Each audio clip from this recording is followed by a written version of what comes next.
close to 5 million people are currently using at least one drug or substance of abuse. This is no longer a marginal issue. It is a national emergency. The burden falls heaviest on men and young people.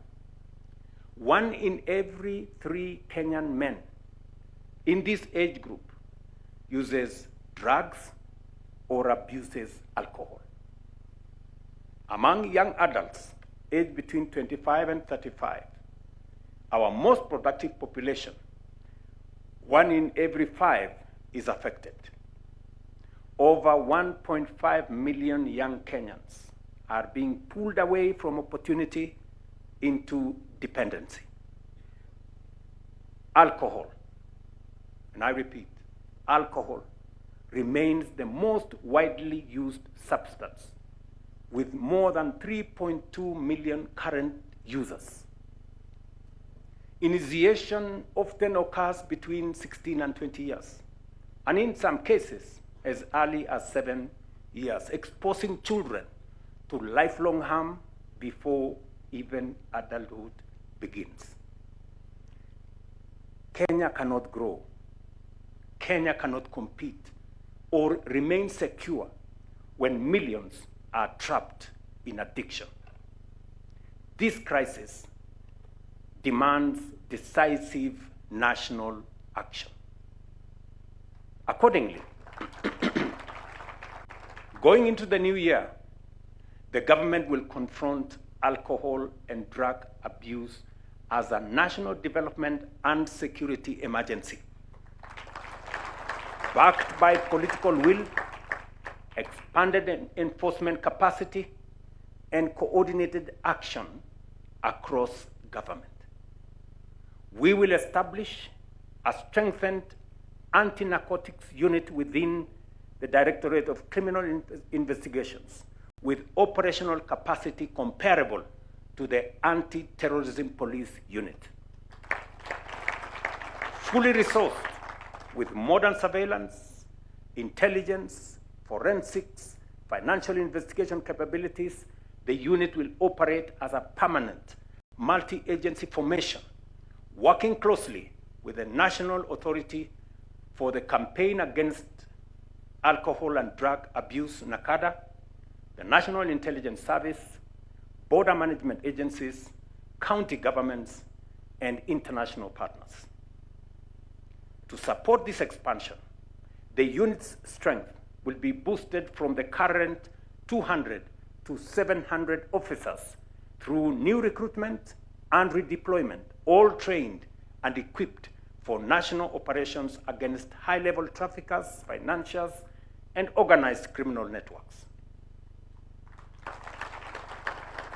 Asset tracing, seizure, and forfeiture will become central to every narcotics and illicit alcohol investigation. The Asset Recovery Agency will be engaged from the point of seizure, and all assets used or acquired through these activities, including cash, vehicles, land, buildings, and businesses, will be treated as proceeds of crime, promptly frozen, prosecuted, forfeited to the state, and redirected to rehabilitation, prevention, and treatment programs.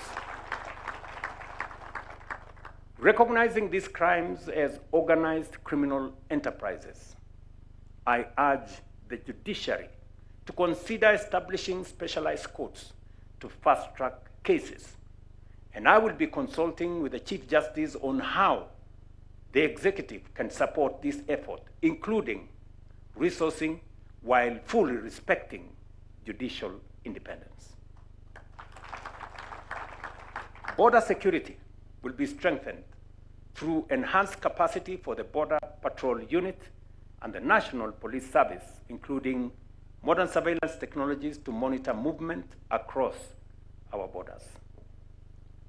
Finally, to safeguard integrity within the security agencies, any government official, including security officers, found culpable of facilitating, protecting, or colluding with drug traffickers or illicit alcohol networks will be prosecuted and dismissed forthwith from service. Fellow citizens, this struggle is deeply personal to me as president and as a parent.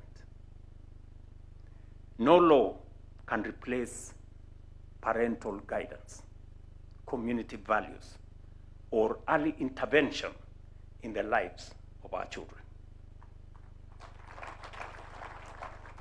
As parents, we must choose to be present in the lives of our children. We cannot afford to delegate our children to others. We must guide them, protect them, and intervene early before addiction takes hold. If we fail to act, we fail our children, and we fail the next generation. If we rise to this duty, we secure not only their future, but the moral strength and destiny of our nation.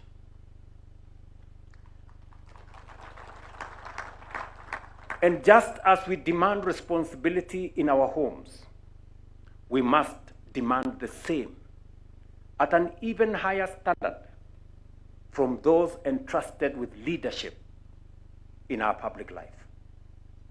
Leaders must lead from the front. I reiterate that 2026 and the years beyond will usher in a period of accountability. Leadership will not be judged not by promises made, but by performance delivered.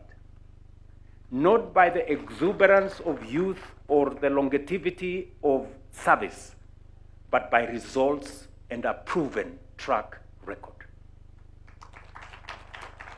Those entrusted with the privilege of leadership will be held to account for the service they render and the outcomes they deliver to the people, not for the excuses crafted to mask a poverty of ideas or a lack of ambition.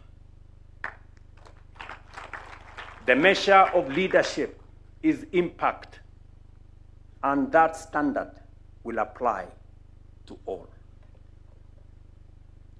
Happy New Year 2026. May God bless you all. May God bless Kenya. And I thank you for your attention. Asanteni sana.